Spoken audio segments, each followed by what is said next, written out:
Hi, I'm Chrissy Dela Cruz, and this is Michael de la Cruz. and we're Expanded Awareness. Today we have a very special guest, Joshua Cameron. Joshua is a combat veteran who has served in multiple war zones. So thanks for serving the country, man. He's an elite master healer trained by some of the greatest, best mentors in the world. And now he helps those suffering with chronic pain to heal and find perfect health as a natural state. I love that. I love it too. That's an interesting journey, and that's my first question. What led you to where you are now, being an elite healer? Oh my gosh. Tell us about your journey. Yeah, well, I mean it's long, so I'll try to summarize it as best I can, because probably the most empowering way to look at the world that I've come to realize is the idea that our souls, right, the greater I am, who our source of strength chose the body that we're going to be in, chose the family that we're going to be born to. And the reason why I like that is I was raised in a family that didn't really know love, didn't really know what love was drowning their feelings in alcohol, had no sense of structure, had a lot of erratic chaos, a lot of just rage monstrosity. And you might wonder, well, Joshua, why would you choose that? And well, when I started unpacking that, okay, well, if I chose this, why would I choose this? Well, okay, well, where did I escape, right? When I needed to feel safe, where did I escape? And really where I escaped the most were books. And what kind of books? Well, fantasy books about magic, right? Books about, brotherly camaraderie, of which I just didn't know, right? I had brothers, sure, but they also were raised in the same toxic environment I was. So, they had a very misplaced understanding of love and how to share it. And so now when I was ready for my journey, for my path to unfold, I had so many, different references, even like when I was in the Army, my first war zone was 8 days after September 11th. That was a weird time. That was a really weird time. Yeah. And then in January of 2003, we deployed to Kuwait, and then we were the first combat support hospital to jump forward into Iraq to support the war effort. And when I came back, one of the books that I really, leaned on was actually this book here, which is actually 5 books in one. It's the Cleric Quintet by R.A. Salvatore. And it's one of those just really fun books. It's super easy to read. And the main character is Catterley Bonadus, who wears a super awesome hat, much like this. And, it was all about this guy who really had all these, intellectual abilities, very smart, very intelligent. And he was growing up in a monastery, and the monastery is all around, rigid rules. And these rigid rules, well, in the same way that I had a lot of rigid rules when I was in the military, he would go and instead of going from point A to point B to point C, he'd go from point A to point C in a much better, much more harmonious way, but not so he could actually share that wisdom and show others a better way, but so he could thumb his nose at authority, which is like, this is like a biography, man. And but when true evil hit, right, then he stepped up. When true evil hit is when he opened up and started, hearing the tune, the song of his holy god, which was Denir, in the Forgotten Realms. And, for me, when I had the dark night of my soul, and, which one could say, true evil hit, and all of the walls that I spent so many years, creating and erecting around me and around my heart in order to, quote unquote, protect myself, when they fell open, well, I realized, one, they didn't protect me at all. They actually just blocked me from source. They blocked me from my intuition. And two, it opened me up to people like Jordan Peterson, who I wasn't a big fan of at the time. But once I started listening to him, he was unpacking the Bible in a very secular way. Like, hey, this is wisdom that's been passed down just from generation to generation to generation. And as I was listening to him, I then asked myself, is there room for God in my life? Not God of, the Christian God, not God of the Catholic God, not God of whatever, insert, religion here, but God in the way that Joshua Cameron you would invoke God. Is there room for God in my life? And that question changed my life. You started with that, but and how do you come across with like becoming like the healer that you are today? So the idea, kind of cliche, that when the student is ready, the master appears.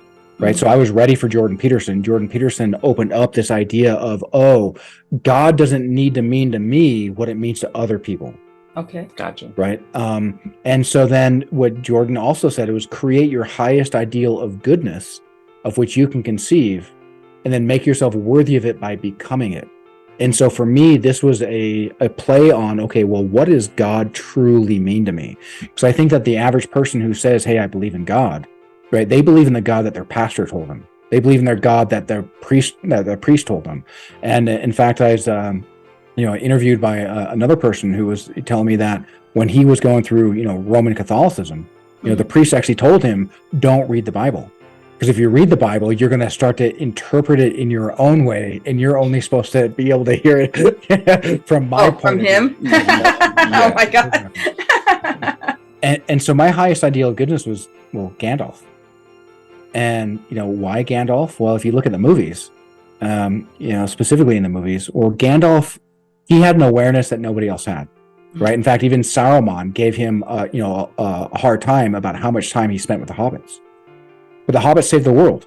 Why? Not because they were building, large castles, not because they were, organizing large armies, not because that they were doing what other people thought that you needed to do, create these grand roads, create these amazing buildings.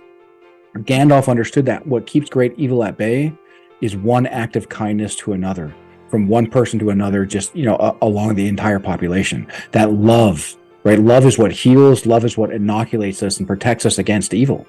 And, without that knowledge, the world would have burned. And without that wisdom, and without him being able to trust what many people, looked at as, worthless, these little children, right? These, no bigger than children. Well, they saved the world because of that love. So I created this idea of the highest ideal of goodness based around Gandalf with the intention to become Gandalf. Well, who is Gandalf, right? He's a wizard, as well as he's somebody who has ancient knowledge, right? Knowledge that not necessarily everyone has access to. And when within 6 months of me creating that, I met my first great mentor, Peter Sage, who really helped me with consciousness, helped me harmonize ancient wisdom and modern science, and why they're basically saying the same thing, just in different words. Yeah. And harmonizing with neuroscience, psychology, philosophy. And then I met about 3 months later, I met Ed Stracher. And I wasn't quite ready. Wasn't quite ready for what Ed was saying, and you guys have interviewed Raymond Grace, the great master Raymond Grace, who actually taught Ed, and Ed was suffering something fierce. Yeah. And Raymond actually helped him out quite a lot. And when I first met Ed, he blew my mind. It was really hard for me to wrap my mind around. It's like, okay, well, where is this journey taking me? And as I opened, we asked ourselves that too when we met Ed. We were like, where are we going with this? Yeah. You have to be open. I don't know if I have any more platonic love for anyone that I have as much as I have for Ed. Like Ed, he can be a little gruff. He can be a little rough around the edges, and he can really assume his warrior energy, right? We were talking about the archetypes, before we started recording. Yeah. And that can turn some people off, but that's his truth, right? And I could sense that there was something true behind the words that he was saying that I couldn't quite wrap my brain around. Mm-hmm. And as I opened myself up to it, I literally had an audible voice of a spiritual master I've been following, Sadhguru. And, he said, life is about experience. It's like, oh, okay, I get it. Because for so long, right, when I was going through that childhood, trauma, I was going through the military, as I was growing up, for so long, I'd only leaned on my left side of my brain, as if logic was the only thing that was worth, investing in. Yeah. As if just slicing my brain in half and getting rid of the right side of my brain is somehow going to make me whole. And then just go like robotic, yeah. Yeah, exactly.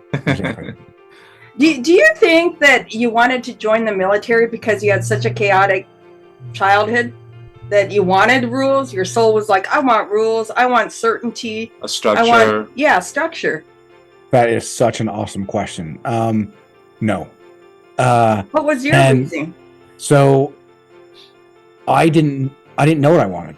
And so, and I'm sure most people who are listening to this will feel much the same of what I experienced, right? As I was growing up, I'd be asked these questions like, hey, Joshua, what do you want to be when you grow up? Like, oh my gosh, I want to be this. And they'd be like, oh, that's stupid. Why would you want to do that? You should do what I think you should do. Right. And these are people, whether it's my parents or whether my older brothers or just people who I put on a pedestal, or people who I admire. Well, then I start cataloging what I call evidence of, oh, this came from inside me, ergo this is stupid, because I learned to actually block out my intuitive thoughts, my intuitive impressions. And anytime something would come up from my intuition, like, oh, where is this coming from? That's right. Just like a buzzer on operation. Right. Okay. Hey, this, you hit the side, you hit something that's wrong because it's coming from within you. And so it taught me, erroneously, to listen to other people instead of listening to myself. And so I joined the Army because, for about a year, my oldest brother, who was in the Army, married to a lady who was in the Army, like, what are you going to do, Josh? What are you going to do, Joshua? When you grow up, what are you going to do? What are you going to do? What are you going to do? Hey, you should join the Army. What are you going to do? Join the Army. What are you going to do? Join the Army. So, yeah. And so I was like, you know what? I don't know what I'm going to do. I don't want to be a loser. And so what if joining the Army is a way for me not to be a loser? And it really, yeah. So if I would ask you, what would your soul tell you when you were 6 to 12 years old? What do you want to do? What would it say?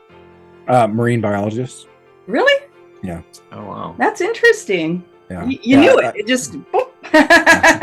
Yeah, I was really big into marine life and sharks. I'd spend hours upon hours watching, Discovery Channel, specifically on, nature, maybe even the Serengeti National Park, which, isn't underwater, but, land animals. And, just there was something about nature. And I think it was because my soul knew that, nature follows the Tao, right? They're in flow. Nature's in flow. And I think that my soul was communicating to me that this is a great way, studying animals is a great way to get within flow. Because, people, just like I just described, break their flow by assuming that, that you two know more about me than I ever could, simply because I might put you on a pedestal.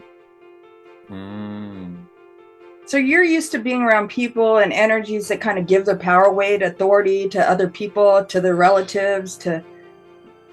Yeah, that's how I grew up. Yeah, absolutely. And so being able to, which I think that's probably 95% of the population, to be honest. Yeah.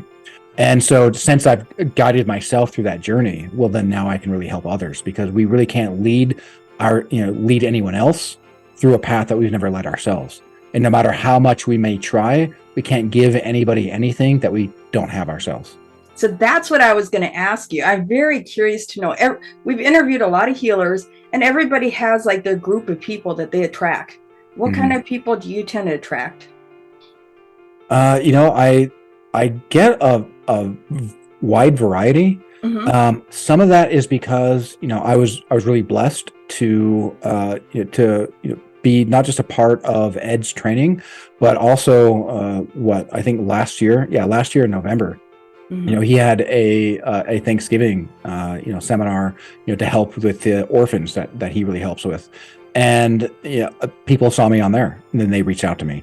And so, that attracted some people that were very much into, victim mentality, that, hey, the world happens to me, and then I've also had healers, other healers who just don't know how to protect their energy. And so then, their body gets really broken down by, because I try to liken, in order for people to understand, and this is just a map, right? This isn't the actual territory. But when somebody goes in to try to heal somebody, if they don't know how to protect themselves, it's almost like if somebody has, evil or darkness around them, it's like sticking your hands through an oil slick. Yeah. Right? And so when you stick your hands in there and you don't know how to wear gloves, when you pull your hands back out, well, now you're saturated with it. Right. And so the next person that you're helping as well, not only do you have it all over yourself, but now you're also adding it to them. And so it's very important to understand how to protect your energy. So I've helped other healers how to protect their energy, how to actually get more power, how to feel more, in flow, within their own, divine magnificence. And really, even others who are struggling with hey, I'm going to make it happen no matter what. I'm not a victim, but I'm going to make it happen. Right. They're not quite in flow. They're in that kind of that space in between a victim and in a flow state. So they're pushing a rock up a mountain because they're trying really hard and forcing it mentally. We're going to make this work. Yep, exactly. Like Sisyphus. Well, that's incredible, the work that you do. So we have interviewed many other healers. What's unique about your modality? So I am a big nerd for the Tao Te Ching. Okay. And so with that, I've studied philosophy as well since, I was a teenager. And, so I really try to incorporate and go out of my way to incorporate the, spiritual masters of yore, the philosophers of yore, and then modern science and, scientists. And so I have what I call the Qing method. And it's really about the idea of, the C is, clarity and concentration, right? Let's get clarity on what we want and then concentrate on it, right? Most people know exactly what they don't want. Most people in pain who need healed, right? I just don't want to be in pain anymore. Yeah. And, if you're focused on that, well, you're going to have more pain because that's all you're focused on, because the mind doesn't understand negation. So I don't want pain means I want pain not, right? I want pain don't, right? Which means I want pain. Yeah. And H is the understanding of healing, but not just healing, but healing as like the Kabbalion talks about, Hermetic philosophy talks about as above, so below, so above.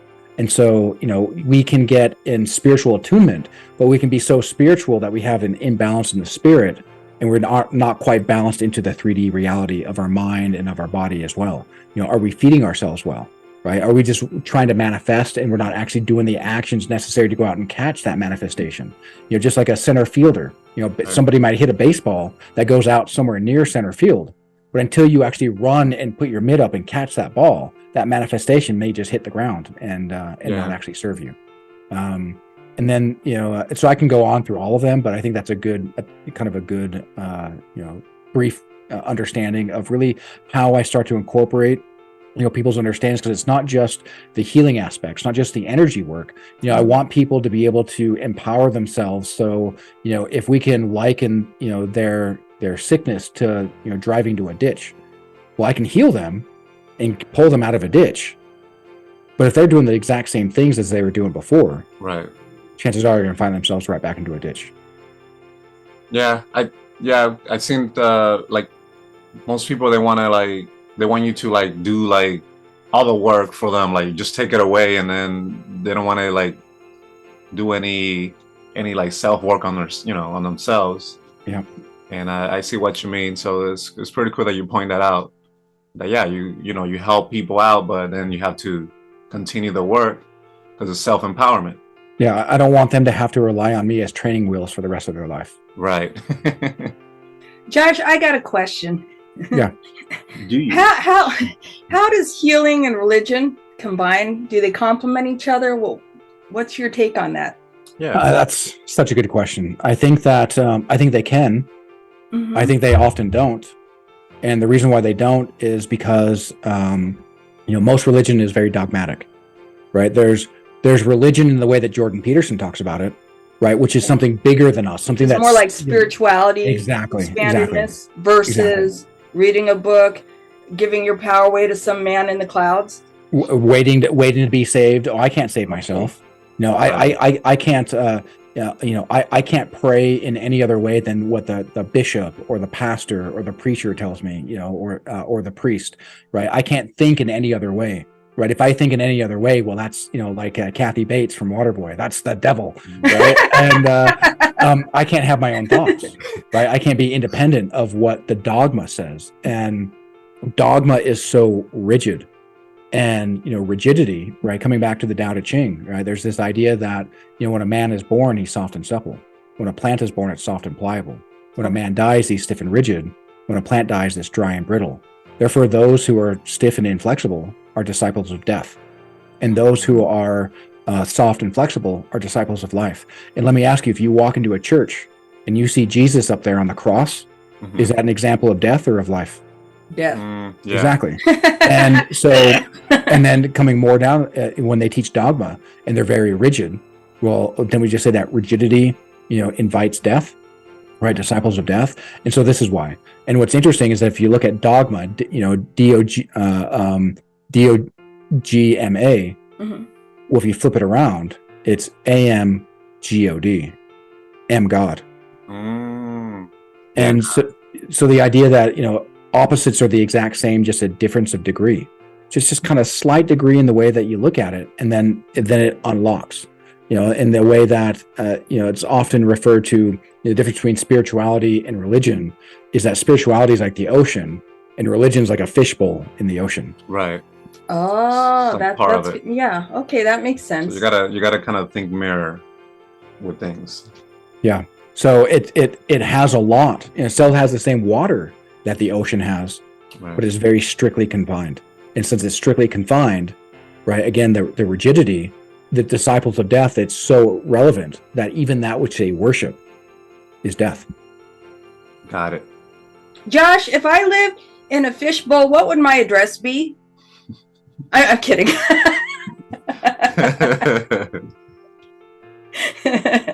I don't know how to answer that. See, he's honest. That's wonderful. That's wonderful. So Joshua, I'm curious to know, how does your son fit into all this on your spiritual journey? I'm very curious because I know you have a son. He's very adorable. Yeah. Very wise. Yeah, just show me the photo. Oh, did she? Oh, that was awesome. So that photo that I shared, we were at the Nickelcade, right? So the Nickelcade is like an arcade that takes nickels. And we were playing Space Invaders, right? So they have these big guns. I love that game. And so we just won the jackpot. And what's funny though is that we won the jackpot multiple times, that day. But it counts up 1, 2, 3, 4, 5, 6, 7, 8, 9, 10 up to 1,000. And so it took like 8 minutes. And so it went from really excited to just like, I'm really bored, Dad. I'm really bored. Yeah. Oh. Yeah. I know. Because you couldn't start the game again until it was done counting. Whoa. And so how he really works into this is that, one. At what point did he come into your life? He came into my life. What was going on? Chaos, sheer and utter chaos. And my wife, who I wasn't quite married to her yet. My girlfriend at the time. We had a very strained relationship. She was very rigid. I was very rigid. We both came from, abuse, emotional and physical. And, we weren't the kindest to ourselves and weren't the kindest to each other. And then, I come home one day from work. Sarah, who, was my wife at the time, divorced now. Which is all good. We are both great people, but we, together we brought out the worst in each other. And so we separated so we could be good people. Well, she had a gift for me. And so I unwrapped this gift and it's a baby book. It, because I was kind of a numbskull, it took me about 15 seconds for, it's like that old Beavis and Butthead cartoon where like the light bulb's trying to turn on and it's just not quite turning on. Like, why would she send me a baby? Why would she? And I was like, hint. wait, you're pregnant? And so my first thought was panic. Oh my God. Well, like, do we keep it? I mean, should we get rid of it? And she was kind of offended by that question. It was like, which is fair, right? Hey, that's totally fair. Were you scared because of your upbringing? Like, I don't want to repeat this. Hell yeah. Absolutely. Yeah. Big time. And, however, because of my upbringing, I'd already decided that if it were to happen and I were to have a kid, that I would step up. And so now I'm like, what the F, man? I don't have my life together. I don't know what's going on. I certainly don't know how to lead myself into the most productive way. Now I got to lead a kid. What? So he's born, and I'm still kind of struggling with this and having a hard, because for any man, when a baby's born, right, the baby's had 9 months, to really build a bond with the mom. Yeah. And so mom is just like, hey, this is an extension of me. I love you so much. All the oxytocin is flowing. And I'm like, this is a brick that poops and pukes, right? Right? And like, right? I mean, I have love for you because I understand that I should, and I'm kind of allowing myself, but I don't, very logic based. I'm having a hard time seeing the value. And so the more I involved myself with him, and the more that I learned how to love him, actually unlocked my own ability to start to love myself. It sounds like you really worked out of your head, and he kind of put you in your heart, because you're thinking, what do I do? Da, da, da, da. And then it was just like, love me. Yeah. I think that's really fair to say. That's beautiful. That is. Oh.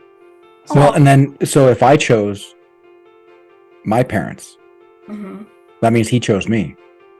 And he chose me not just for him, but he chose me for me too. So he could give me that gift. That makes sense. And I'm sure he's taught you a lot.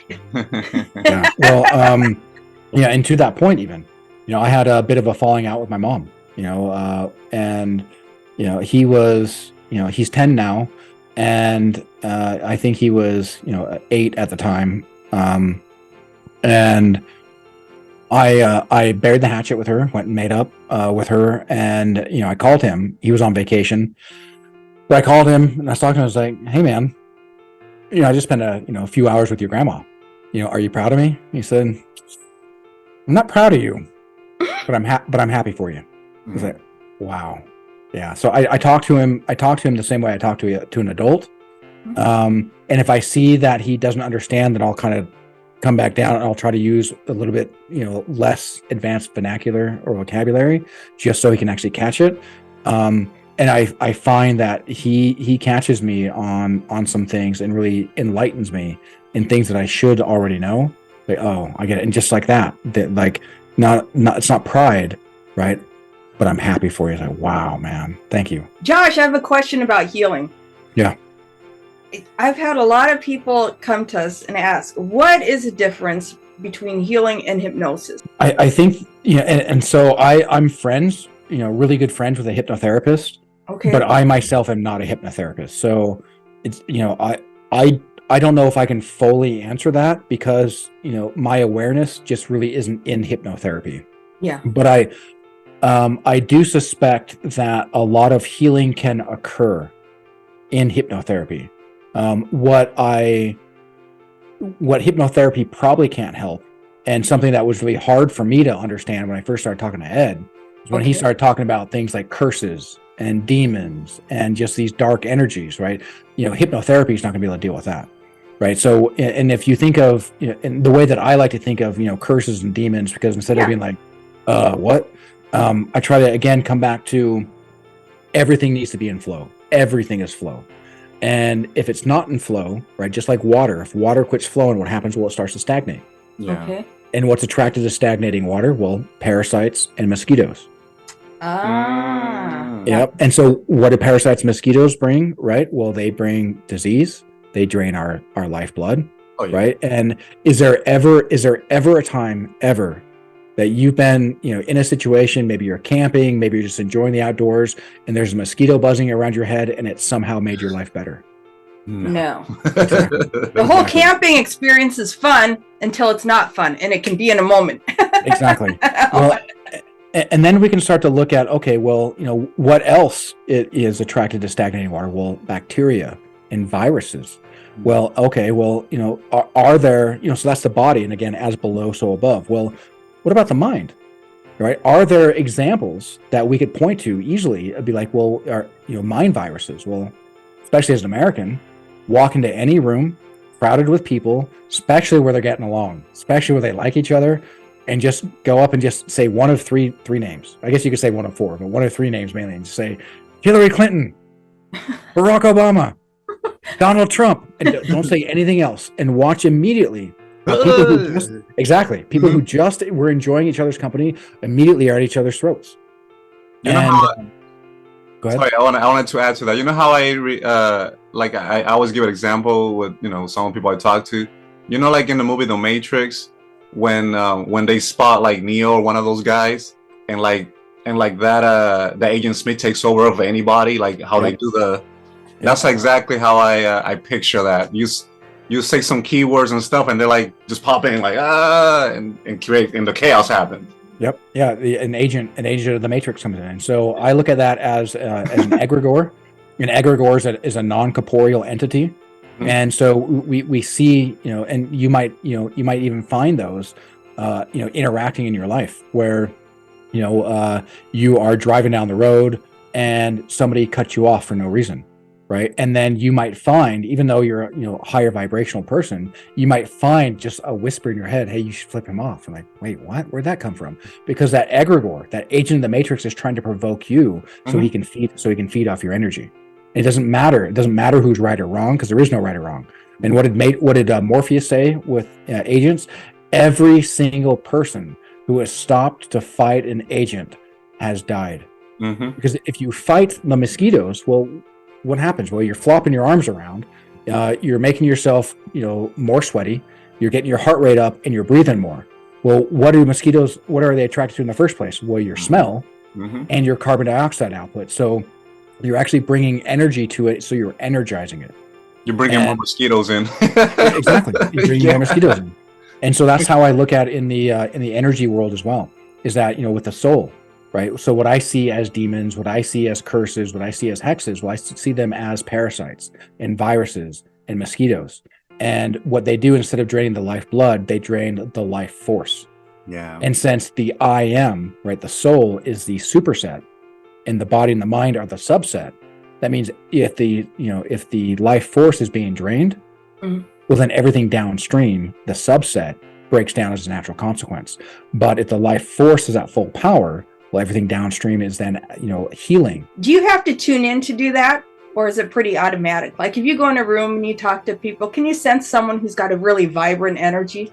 Maybe not as well as some people, but there's something about it, right? I'm sure that you two can as well, right? You walk into a room and there's just something about somebody's energy that just kind of like, I don't know.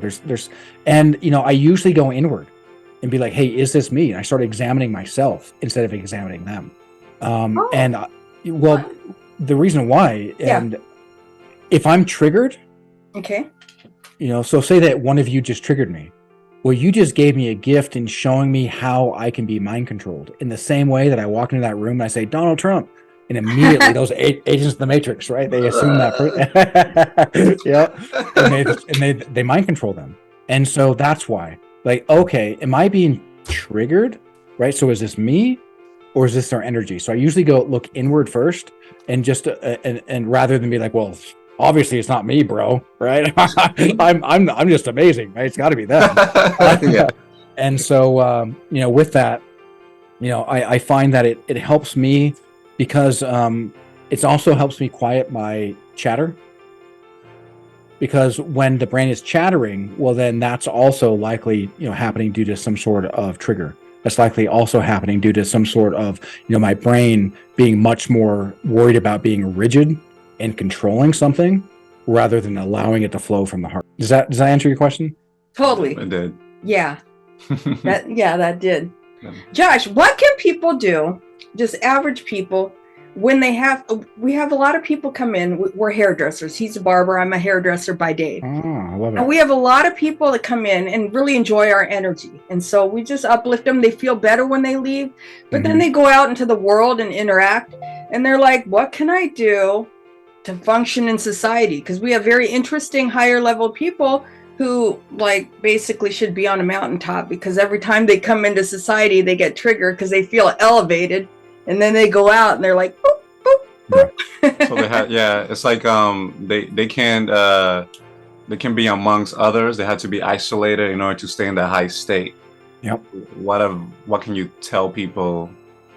Because we're here to maybe not all of us, but I feel most of us are here to participate and share the energy, but not everybody can deal with I gotta move, I gotta live in a mountain, or like it's too heavy for them, too dense. Sure.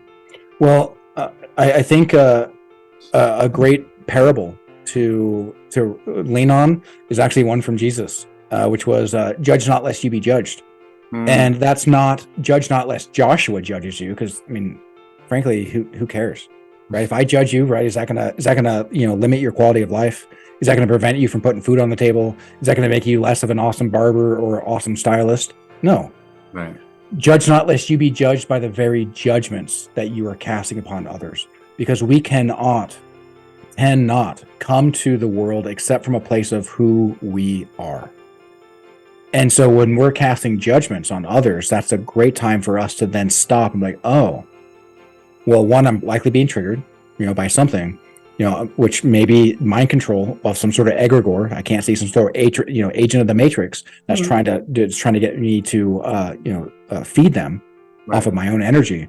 And I think that's probably the simplest thing is to understand to go inward. Oh, why did I just have this thought? Not, oh, that's bad, I shouldn't judge. Well, no, because that's judging ourselves. Oh, that's bad, right? And I'm a big fan of the Tao Te Ching, which is just isn't about morality, right? Everything about religion, right? We talked about religion earlier, is all about, well, what's morally good, what's morally bad.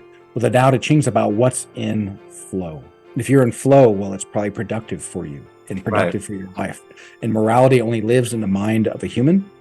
And so if we find ourselves playing the game of moralizing, we're putting ourselves on a pedestal, which means we're dehumanizing ourselves by elevating our stature, and we're dehumanizing them by lowering their stature. And so if we can take a step back and have the presence and awareness, like, oh, this is coming from me. Where is this coming from? Ask better questions instead of just coming up with an answer. Oh, this is bad, I shouldn't do it. Well, why? Right? Because questions are the steering wheel of the mind. You know what? You hit it on the head, Joshua. You made me think. It's not the interaction. You can have an interaction with a homeless person. It's a judgment behind it that's causing the bucket to have leaks. Yeah. And their energy is just seeping out because they're paying attention to it and judging it. Yeah. That's nice. That's easy to explain. Yeah. Thank you for clarification on that. That makes sense. Makes total sense. Yeah, my pleasure. And like I said, I really go out of my way to harmonize ancient wisdom and modern ways of thinking, so that way it's accessible, right? Because what good is the world's best sandwich if it's in Greece and I'm in the U.S. Right? What good is the world's best wisdom if it's written in a language in which I just don't understand? So Joshua, does evil exist around us or within us? Well, I mean, if you look at the yin yang, right? There's darkness in all light, and there's light in all darkness. And so evil, I have a little bit different nuanced view of evil than say Ed, and I certainly don't know all of the inner designs of his mind. But there is evil that exists, but it's not evil. I look at that evil as weights on a bar in a gym. Okay. Right? That evil shows up because it's there to teach me a lesson. I can either follow that evil and I can start judging based upon what that evil is telling me, or I can get triggered by that evil, thank it, because it showed me and exposed to me how I can be mind controlled, and then make me more powerful by understanding who I am. And so I see that the evil that as it interacts as a gift, because again, why did I choose a family that had a lot of abuse? Why did I choose a first career that had a lot of mental trauma, PTSD in the Army, in order for me to show how powerful I am by overcoming it. Right. Mm-hmm. And then not just by overcoming it, but then by also being able to have the ability to show others, and to be the example and the invitation for others who are suffering in that same way, how they can come out of that. And so, the fox, certainly might be evil to the rabbit, but without the fox, right, the rabbit's population may explode as well. And so it's a way of keeping balance. And so if I didn't have that evil to, I may just go about thinking that I'm just amazing at everything that I do, because there's nothing there to kind of keep me in check and stop me, and give me that weight on the bar. So then again, I can become stronger, become better in my abilities. Yeah, it's like we need that contrast. Like how can you appreciate light if you haven't experienced darkness? Like, I get it. So that's an excellent. I like your analogy with the gym. Well, it's like his life. Joshua's first part of his life was chaotic, and now it's very peaceful and beautiful, and now he can appreciate it. I feel peace. It's very nice. It's a gift you give to us, your presence. Oh, thank you. Yeah, and it's really something that I focus on, and even like an oath of manifestation, that I've really worked on is I am love, I am peace, and I think of that in the same way of Dr. David Hawkins, in his levels of consciousness. Mm-hmm. So if I am peace, well, that means I'm resonating at 600. Doesn't necessarily mean that I can show up at 600 everywhere I go, right? Because I might show up and some dude might trigger me, and then I drop down, and then I drop down because there's all that weight on the bar. It's like, oh, that's right. This is a lesson. Thank you. And as I thank you, then I get the power to lift that bar up and to show up more. And so really, if I can show up as peace, again, an idea in the Tao Te Ching is the unmoved mm-hmm. is the source of all movement. So if I show up as peace, and that's exactly who I am, somebody might come to attack me, and I may just radiate nothing but love and peace. And then it actually will diffuse that egregore. And that egregore is now starving, and so can actually show them a way, and again, be that example in the invitation for them to be like, oh, and to start to part the clouds, for them to see a path to actually start taking action to better their lives. Instead of just being reactive, they can be responsive. Huh.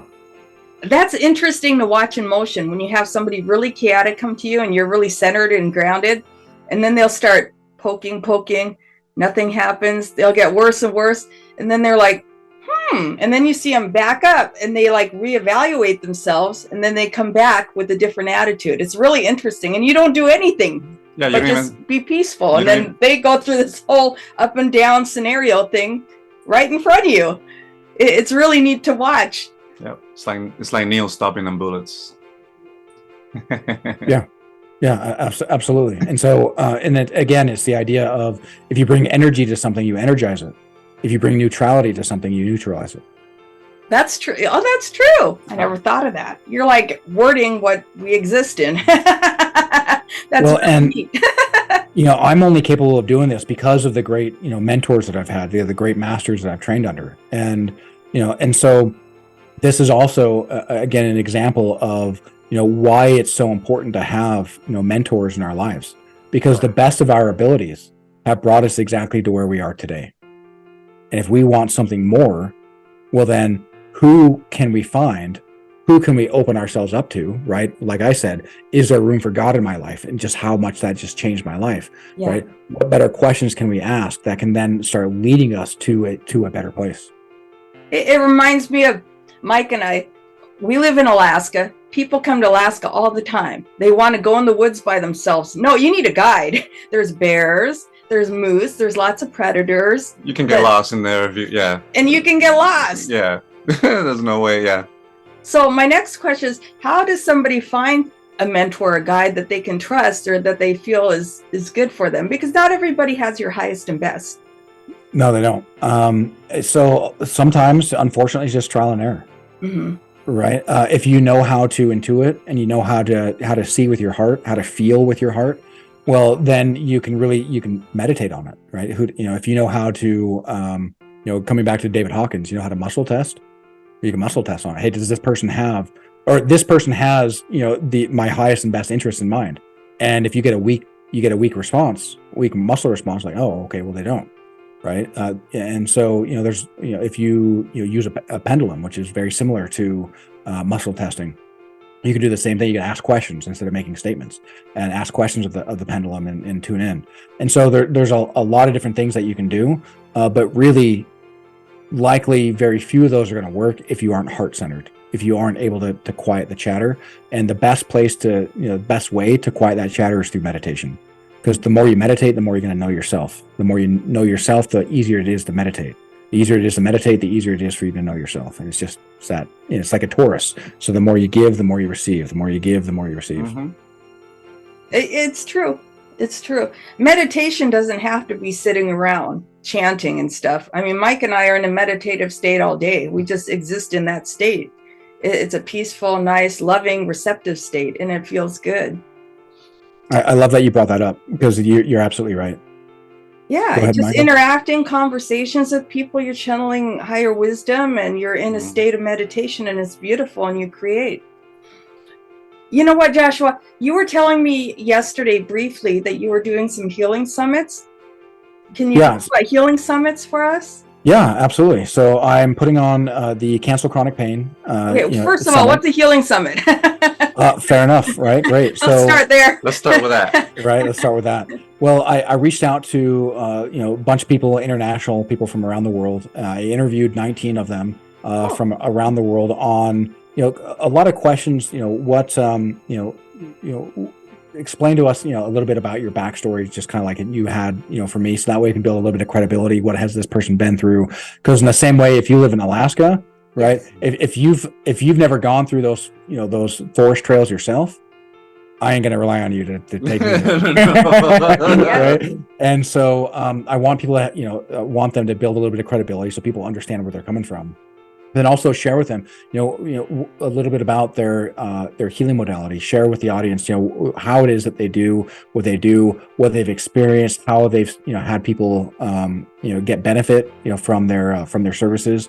And so I have, Reiki masters. I have, shamans. I've got a, I don't know if you ever heard of ACT, Advanced Cell Training. And there's muscle. There's the muscle testing as part of that. There's, I don't know a ton about it because I haven't actually learned it. I've only just picked up from the speakers. There's I have a neuroscientist as well. Oh, that's interesting. Yeah, well, because again, the same way that I love to harmonize mysticism and the scientific realm, right? I think that we, in the same way that we kind of split the brain in the left and right brain, instead of understanding that they both serve a purpose, we've all, many of us have split it and said, oh, there's only one that serves a purpose, or there's only one part. And so I want to harmonize that. So that way, if you see a neuroscientist that's basically saying some approximation of the same thing as a shaman or a Reiki master, or, another, spiritual, practitioner, people say, oh, okay, so this is safe for me to enter in. And the mind, we talk about mind chatter, right? The mind is a defense mechanism. If you try to meditate and you close your eyes and meditate and the mind is chattering, well, this is probably unfamiliar. And whenever there's something unfamiliar, well, the mind is like, hey, am I safe here? Right? It's unfamiliar. I haven't been here before. Right? Is this safe? And so I want to make it safe for people to understand that, how the healing works, that this is something real in their lives. But more than that, there's this idea that hurt people hurt people. And if hurt people turn around and hurt people, well, what do healed people do? Heal people. Yeah. Exactly. And so, I had, 650 people, register for the event, so, very, very fun. It's going on for a total of 20 days, and we're almost through, ends on June 25th. And so June 20th, tomorrow, is actually my birthday. And so happy birthday. Happy early birthday. I know. Right? And so what I'm doing tomorrow is I'm doing a healing circle where I'm actually, the people who have, paid for the VIP experience where they get the, videos for the lifetime. They also, on the 14th, I put on about a 2-hour long seminar where it's almost like a mastermind, where I'm taking people through the left brain of how this works, harmonizing a lot of, again, what I've done here with the Tao, with scientific understanding, with, scientists like, Max Planck, who was a contemporary of Einstein, who talked about how consciousness is primary. Consciousness is everything is consciousness. And if everything is consciousness, everything's being created by consciousness. Right. Well, that sounds a lot like what, the mystics, or, Gnostics, talk about, the great Maya, the great illusion, because matter is not real. And, physics again proves that matter is not real, because an atom is 99.999999% empty space. Yeah. Nothing is really touching. Exactly. nothing's really touching, and not just that, but if it's all just empty space, and not just empty space, but it came from a wave of possibility and then collapsed into particle reality. Well, that wave of possibility was light, so it's collapsed light. Well, if it's collapsed light, well, we were just referencing the Matrix. Well, chances are the Matrix is the best documentary to ever be filmed. I mean, it's got some Hollywoodization to it. Yeah. That's totally true. And I feel like we were talking about think mirror, like you were like flipping the words with things. I feel like it's like that in reality, like what we perceive as reality, like a lot of the time is a lie. So talking about the atoms not really touching or empty space, but then if you think mirror, what they tell you in a lot of movies is actually they're telling you the truth, but through the movie. But because you think it's a movie, you don't feel that that's real. Yeah. So it's the same. Like we've been like, I always think like this, like mirror. I watch movies like, what are they trying to tell us through this movie? So in real life they lie to you, and in movies they tell you the truth, or somewhat. Yeah. Well, and then so let's take that a step further, and let's say that we do actually live in a mirror reality. Well, the speed of light is 186,000 like 242 miles a second. Yeah. Well, the speed from our eyes to our brain is about 250 miles an hour. Well. And so let's say that we're manifesting things with consciousness. Closing our eyes, we're manifesting. Poof! It appears. The extreme slowdown is going to give a huge lag from the time that we've created it to the time that we see it, right? The mystery and the manifestation. And if we get caught up too much in our desires, well, we get too caught up in the manifestation, and we don't spend enough time into the mystery, into the what the Tao might call the darkness of like the unconscious, right? The unconscious that's actually creating everything. Yeah. And if we don't like what's happening in our outer reality, well, usually what we do is we get mad, we get fearful, we try to control it. But that's in the past. It was already there. We just didn't see it yet because of that extreme slowdown. Yeah. So if we want tulips and we're going around spreading seeds of daffodils, and then we get mad that daffodils are coming up and not tulips. Yeah. Well, every time that we're responding to the past, we're just getting more of the same. Or you can do the same with weeds, right? If we're trying to grow a garden and what we see is what we don't like, and weeds are what we don't like in our garden. Well, the more that we respond to what we don't like, oh my gosh, I don't like this. Well, we're responding to the past, and we're now energizing, bringing energy to that which we don't want, bringing focus to what we don't want, which means we're only going to get more of that. We're going to get more of our focus. But if we center ourselves in who we are, and we know that within our hearts that we can deal with whatever uncertainty the world can bring to us. Right. Well, it doesn't matter what the world brings to us, because then we can deal with it. So we can just be happy. We can be peace, right? I am peace. I am love. We can do that peace and love. We can be that meditative state. And so then what we're focusing on is going to start manifesting, right? We're focusing on the mystery to create the manifestations that we actually want.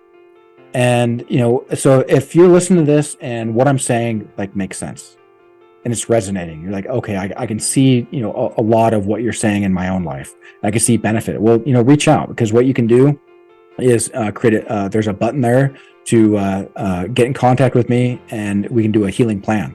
And what we can do is we can just get a little bit of clarity. Because again, as we discussed, most people, the vast majority of people only know what they don't want. Yeah. They don't know what they want. And so that can give us an opportunity, a free call, to be able to talk about the clarity of what it is that you want, where it is that you want to guide your life, how you think that you can get there. And even if it's not right for us to work together, I likely can point you into some resources that can actually benefit you and point you in a better direction. If it is right for us to work together, well, fantastic. Well, then we can talk about that and how to do that. But that starts from, again, just going to freemefrompains.com and booking that healing plan. Free Me From Pains, Pains. Yep. Exactly. Oh, okay. Do you have time to do an exercise really quickly so people can feel your energy? I'm a feeler, so I love to feel people's energy. Yeah, that'd be great. Okay. Excellent. Do you want me just to take it away? Yeah. Take it away. Take it away. Perfect. All right. Well, why don't we go ahead and have everyone close their eyes? If you're driving, don't do that. Right? If you're operating machinery, if you're not safe to close your eyes, then don't do that. Maybe do this on the replay. But just close your eyes and relax. And just breathe in through your nose. And the point of meditation is not to use thoughts to empty thoughts, but focus on something easy, like your breath. And as you breathe in through your nose, at that top of your breath, go ahead and hold it for a couple of seconds. And see if you can tune in and feel your heartbeat somewhere in your body. And if you're unfamiliar with feeling your heartbeat, maybe just put all of your mental focus, say, on your left hand.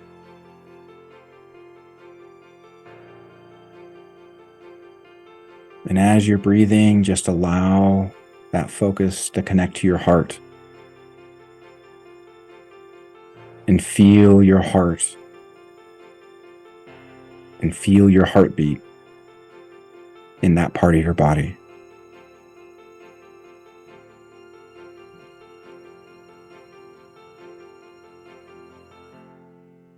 And if you like babies, or if you like kittens, or you like puppies, just imagine the cutest one. They're smiling and playing in your lap. You just feel the love that only a baby animal or a baby can give. And allow that to open up your heart.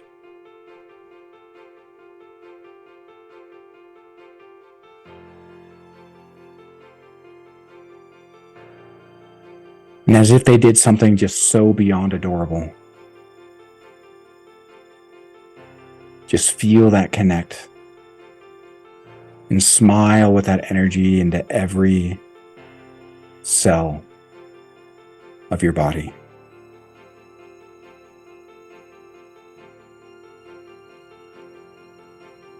Just allow yourself to feel safe.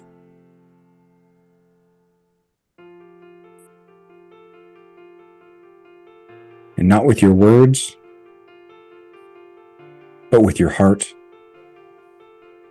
Vibrationally command, I love myself.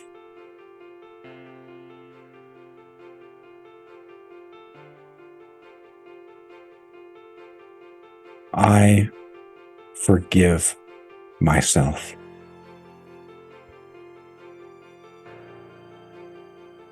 No matter what I have done or haven't done, or what I do or don't do,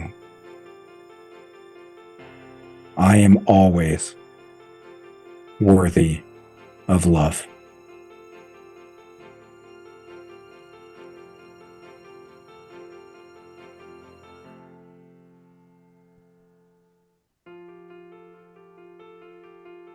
And just smile at that baby or that puppy or that kitten.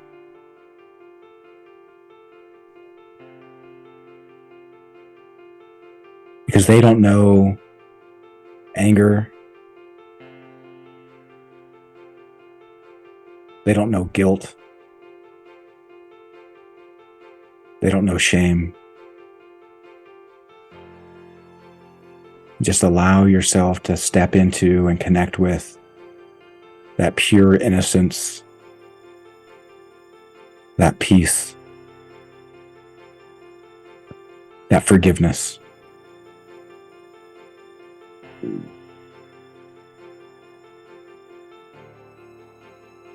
And when you forgive yourself, you can forgive others. And when you change yourself, you can change the world.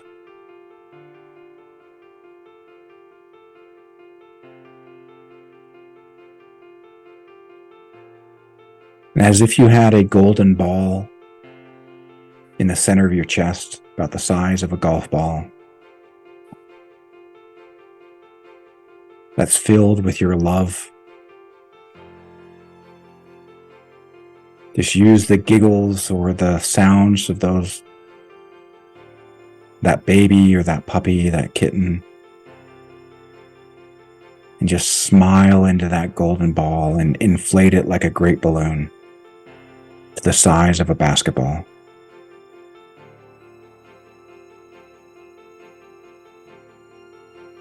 Just feel your love expand and connect.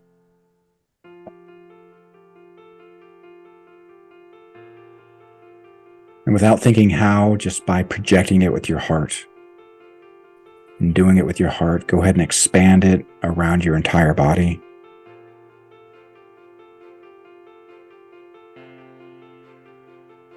As if you were in a pure cocoon of love and peace, where it's safe.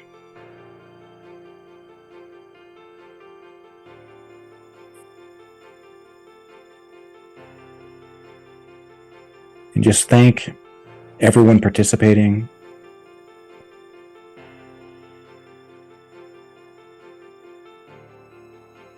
Thank Krist and Michael for holding this space.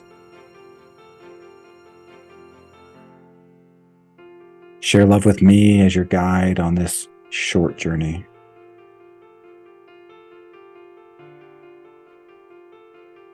Share love with any spiritual masters in your life.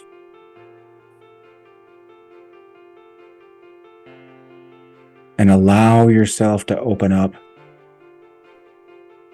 to better questions. What is the highest level of goodness of which you can conceive? What is the next best step that you can take in order to become that?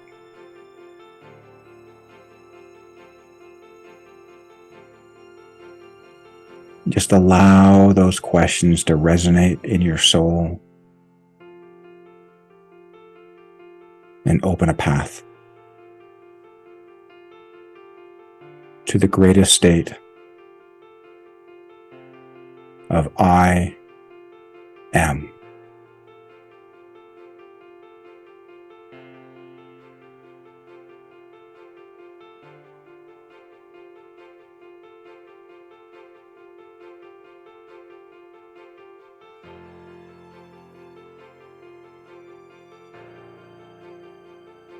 Let's go ahead and have you start coming back down to your bodies. Go ahead and wiggle your toes and fingers. Open your eyes. And kind of shuffle that energy around, right? You can do the wiggles, right? You can stretch a little bit. Yeah. Okay. I feel fabulous. Everything's silent now. It feels very nice. Yeah. There was lots of buzzing and energies around. Now it's just silent. It's very nice. Thank you. Oh, you're welcome. You're welcome. And so the most often what people feel is, if they don't feel the tingles in their body, right, the actual energy, tingling around in their body, they usually walk away just this overwhelming sense of peace. Yes. And, having that sense of peace, I mean, what a gift to be able to give people, yeah? I True. totally agree. Yeah.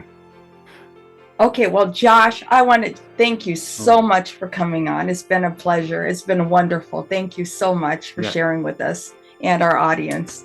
Hey, my pleasure.